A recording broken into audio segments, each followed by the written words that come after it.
delighted to be joined by Matthew Yeomans, who I'll talk about in a second, and Natalie Hodges from Vodafone, who'll give an Irish case study, which I think is very, very interesting.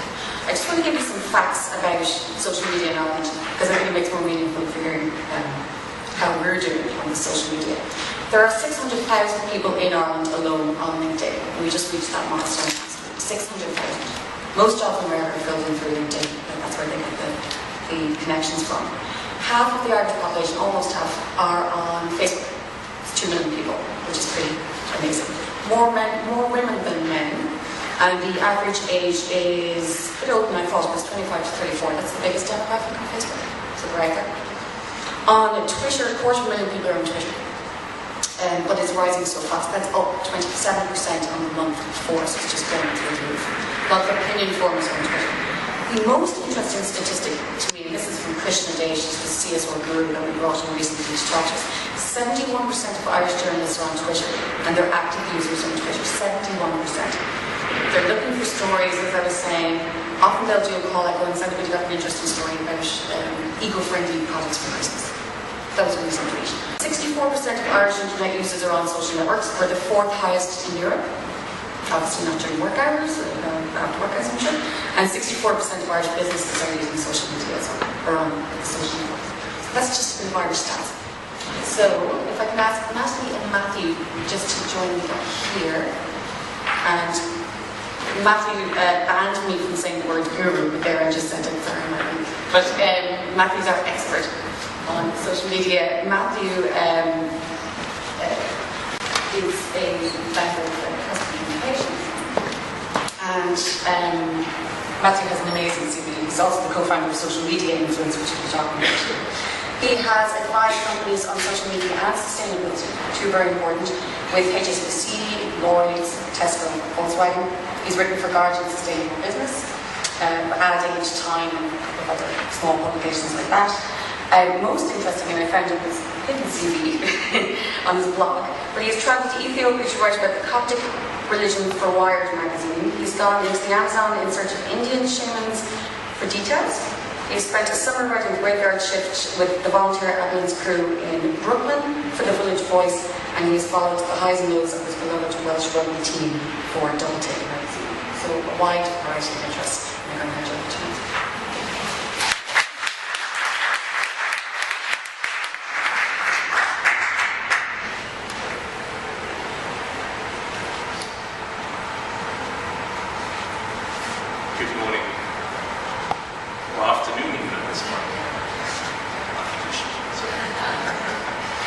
So as you can gather from that quick resume CV, I have a lot of journalistic background in editorial thinking, so I think I should do this in mind correction what you were saying before, is that journalists are only cynical once they get to the bar, when they're working their sketch. Anyway, I'm going to talk to you briefly today about my vision really of how social media and sustainability should work together. It comes from pretty much my background. I'll share something with you now. All my background has been as a writer and journalist, a reporter. I don't know anything about marketing. I don't know anything about PR. So I kind of stick to what I know. And so you will have to do that. So I'm the founder of Social Media Influence, which is a publication and a conference that's been going for 7 years now in the UK, all about the way that social media is changing and transforming businesses from within and without. And also we run a training and consultancy that specifically works with companies about, tell me if this sounds familiar to you guys, where you've got a Facebook page or a Twitter account or a blog, and you're like, what happens next? And how do we keep this going in a sustainable way for our own communications department? And how do we unlock the stories? And how do we actually kind of build a community? I'd argue there's a lot of editorial thinking around that. So what we do is we go in and we actually help the companies shape editorial thinking and find the right people in their organizations to do that. That's social media.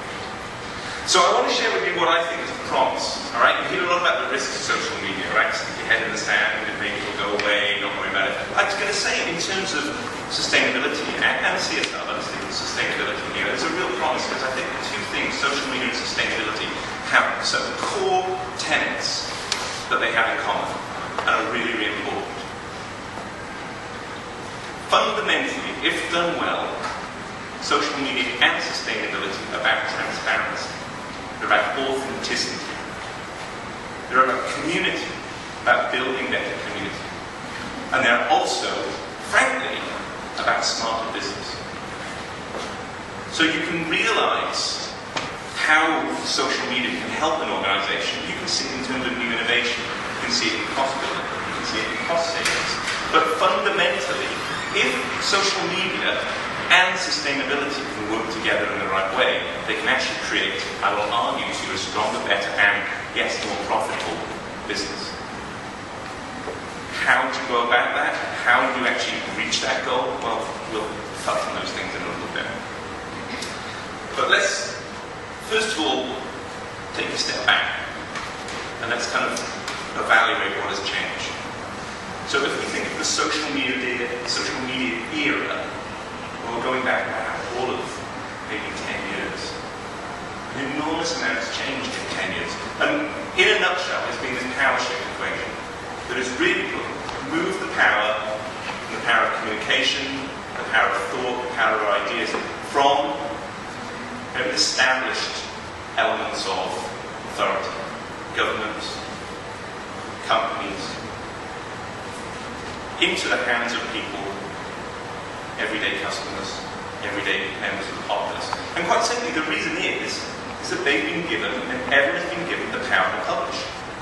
The power to publish, whether it be running your own blog, having your own Twitter account, just updating your Facebook status, that suddenly makes you a publisher.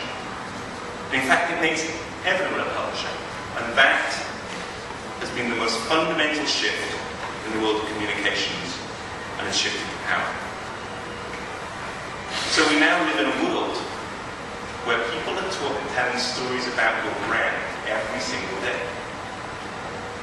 So why aren't you telling your own stories in the most effective way? Well, part of the reason is that companies, as they grew bigger and as they developed throughout the 20th century, kind of lost touch with the people who they used to tell stories with. As they scaled, as they got bigger, they weren't talking with customers anymore, they were talking with consumers. And whole apparatus, or apparati, or whatever you want to call it, grew up. The world of marketing, the world of PR, the world of advertising, the world of remote customer service, that handled the scale of these of companies that they grew, but actually created barriers between the companies and their own organizations. So when I say, why aren't we telling your own story? Quite often companies say, well, that's what our PR department's doing. That's what our agency's doing. We can't tell a story with authenticity on our own behalf unless we have third-party validation and a bunch of journalists to do it. Those days are over. If everyone is a publisher, if everyone is telling their own stories, then companies have a very important role in telling their own story as well. Let me tell you a little bit about a piece of research we do every year, and we're about to come out with a new version of it now in January. And it's the Social Media Sustainability Index. And last year when we did it, we looked at 287 companies on the Dow Jones Sustainability Index. Strange number, I grant you, but it was all companies on the North American and the European levels. And we looked at them, not how sustainable they were.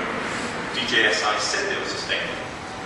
You can argue about different elements of how sustainable certain oil companies are, but let's not gloss over that. We looked at how successful they were using social media to communicate sustainability. And what we found that of the 287 companies, only 120 were using social media in any, when I speak, I always like to have a big bang behind me. And it tends to happen without fail whenever I get up to speak. So I'm glad that my local guys have come in today. Only 120 companies were using any channels, any form to communicate sustainability using social media. When you actually looked at who was using dedicated resources, dedicated people, dedicated channels, there were just 60 companies. out of 287 were doing it. And that was a little bit shocking, because if you looked at those 287 companies, 244 were using social media for general marketing and PR. I mean, nearly all of them had embraced social media, but just 120 were using social media for sustainability. It's a huge disconnect. I'll give you the hint now. It's changed dramatically over the last year. We're going to be able to show that there's been a massive increase in the use of sustainability communication using social media. But there's a problem, and there's a problem, I would argue, in the way that social media has been embraced and has been communicated through companies up until this point. Up until now, social media has pretty much been under the control of either the marketing or the PR department. Increasingly, we see customer service coming in saying, we own social media. Now, if any of you in your organizations have that conversation where someone says, who owns social media in our organization? You should run for the door. Because who can own something that, frankly, is not a channel, it isn't even a strategy. This is the place where people leave the room sometimes when I say it. It's a business philosophy. It's changing the whole way that we as people are communicating. So why wouldn't you consider it as a fundamental aspect of changing the way your business is operating as well? Nobody owns social media. The problem is that for the past 5-6 years, it's been looked at either through a PR budget or a marketing budget.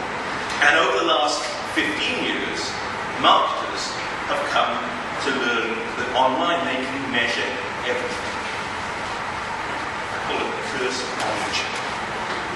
You can get every link and everything, and you can get numbers, and you can justify, and you can go back to your agency, and you say, that didn't work. I've seen the click-throughs, it doesn't work. Well, social media isn't like that. I wouldn't argue to you that you should try to measure social media. That's a much longer conversation than we can talk about. But it doesn't work like that, as the prisoner can tell you. We are not numbers. We are sometimes free men and women. And you have to think about social media in a different way than how you might think as a traditional marketing source. So here's what I would like you to do right now. I'd like you to stop. And I could do, remember in Men in Black? Do you know the movie Men in Black? Where I take out my little pointer and I just go, zap. When your mind's clear. Now you know nothing about social media. You forget anything around it. Let's take it back and look at something more fundamental. Social media, right, is about people online. It's about conversations, it's about how people are living and what they want from online. So, what do people want from companies and brands online? Well, we know people want some entertainment, right? You've probably all clicked on, recently you may have watched a video snapping clip of a mountain biker getting knocked over by an antelope on this. Anyone see that? Yeah, but I thought that was the only second I've even done that yet. It's always dodgy when you choose your analogies and no one in the room has looked at it. Anyway, so we know people like a little bit of entertainment.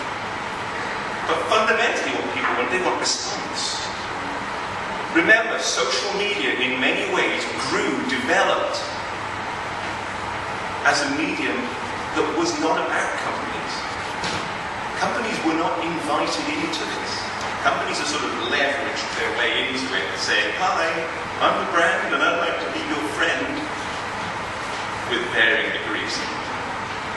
But what social media really brought was kind of a response to cracks of customer service, especially in regards to companies. So people want response, but they also want knowledge.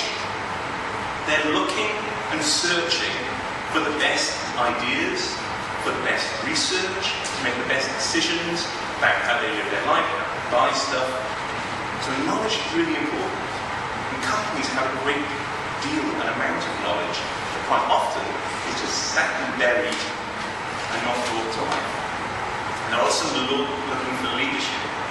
They're looking for people to say, this is the next thing.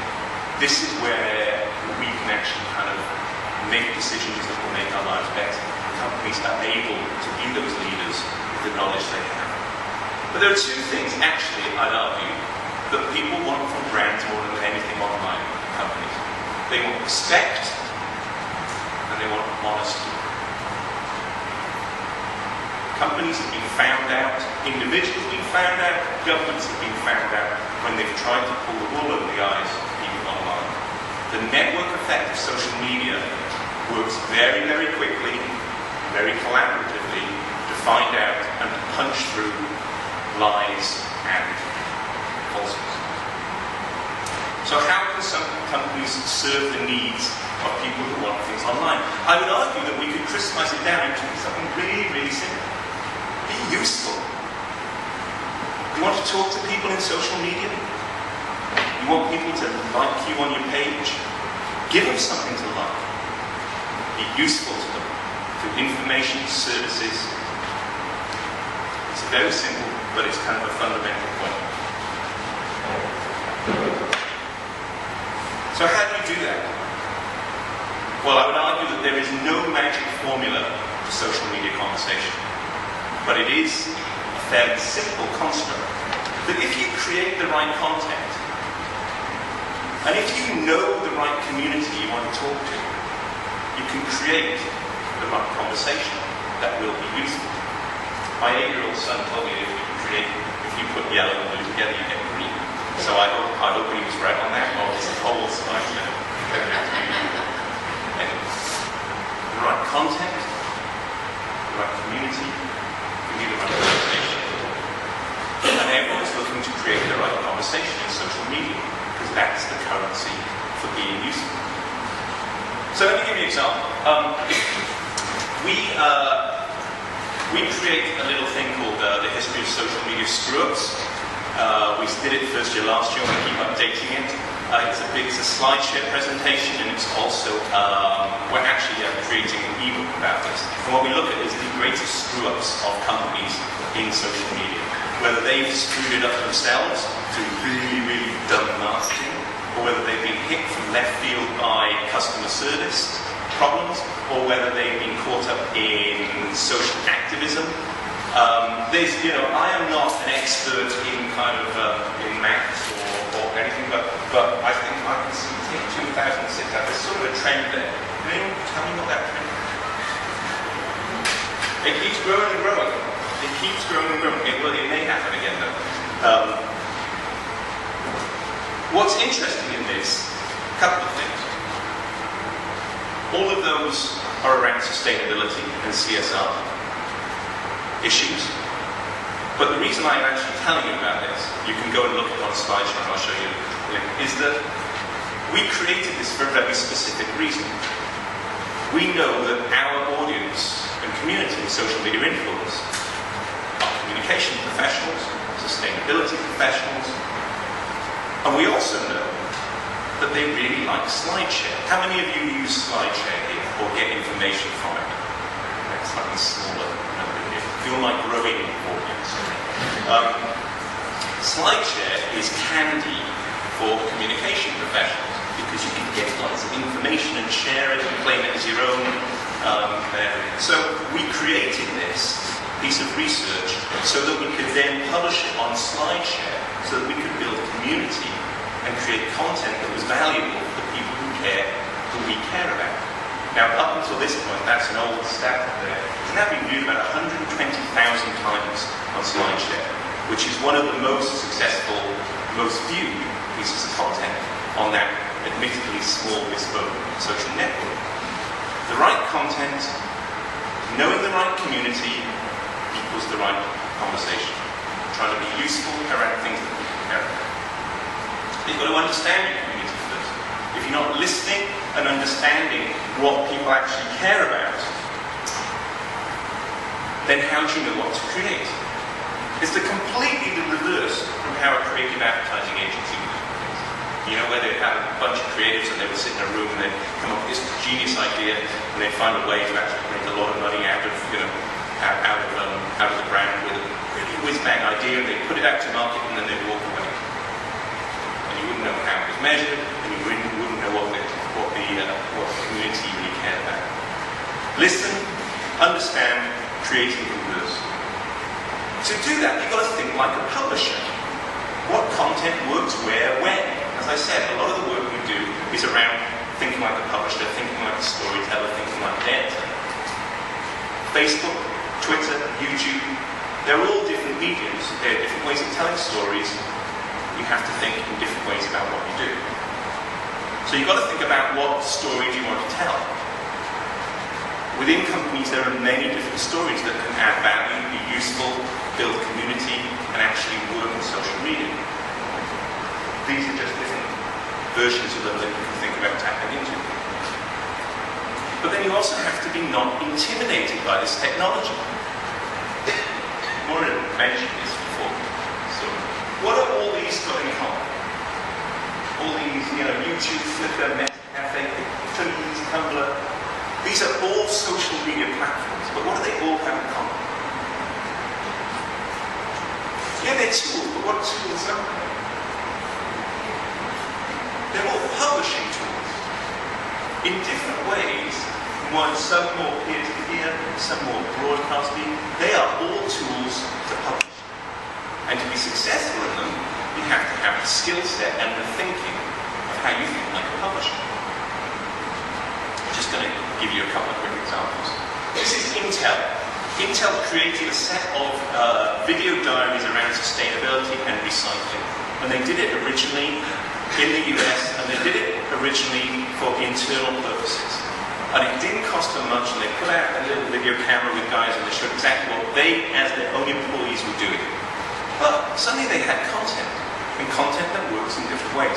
And they were able to make that work externally with YouTube, as Maura also mentioned. Doesn't get millions of views, but it gets other people. It gets other people in the organisation, and it gets certain members of the public who care about it. Social media publishing is not about a numbers game. It's about understanding the right particular audience and creating the content for that right audience. This is Allianz Knowledge, which I would argue is probably one of the best thought out, smartest pieces of social media and online communications. It's around a microsite which is enabled around sharing, it's around Twitter, it's around Facebook, and it's all about unlocking the knowledge and the leadership within Allianz on the issues of climate change. Allianz is a massive insurer and a massive investment property. But within that, it has some of the smartest climate modelers in the world, because understanding risk around insurance and weather is a huge part of its business. Allianz tapped into that knowledge to give those people a voice, to make Allianz demonstrate what it knew about its competitors, and created a really smart publishing around it. Here's a little thing around Stonyfield yogurt in the States. They wanted to demonstrate their procurement and their supply chain, the sustainability of it. So they gave cams to the farmers to demonstrate what the stories were of the milk that was going to Stonyfield. Now, Warren asked me to stick a thing in about corporate reporting. In the research we did, of all those companies we looked at, of the 120 who were doing social media and sustainability, guess how many were actually making their corporate reports discoverable through social media? Just 15. Now, I don't know how much everyone spends on their corporate reporting shirt. I don't know how much everyone spends on creating those really glossy, flashy websites for taking that corporate report online. I know it's quite a lot of money. But what I do know is that nobody can find those sites, because as a rule they are buried 8 pages down on the corporate or sustainability area of a corporate website. Nobody can find the stories within them. Nobody is sharing that stuff. So it's basically like creating a big report, giving it out and having it stuff it in a desk and never look at it again. That's a massive waste of time, effort, and money as well. And I would argue to you that there are very smart ways, simple ways of releasing and making that content more shareable. One example of who does it well is SAP. Actually, no, sorry, this is the wrong slide. This is actually an example of it not done well. This is General Electric's, GE's. GE has Eco-Imagination, which is a genius, very smart way of communicating social media and its principles, but it, again, just has a PDF for its corporate report. SAP, I don't have a slide here, has done it very well. All right, let me just leave you with a few thoughts of how to start integrating and how social media and sustainability can work together. You've got to find the right people in your organization. People who understand both elements, but that doesn't just mean the intern who knows how to use Twitter.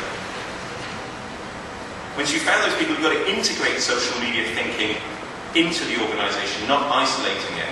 It's a little like CSR experts in companies who are given an office down the end of the marketing or communications team and then no one ever goes to talk about them.